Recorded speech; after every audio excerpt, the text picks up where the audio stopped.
Ang Pasko ay simbolo ng pag-asa, kaligayahan, kapayapaan at pagmamahalan.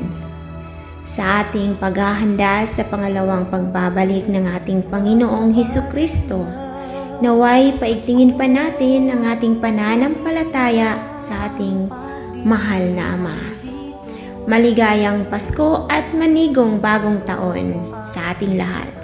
This is DJ Irish of Hong Kong, only here at Home FM 80.8 at home ka dito.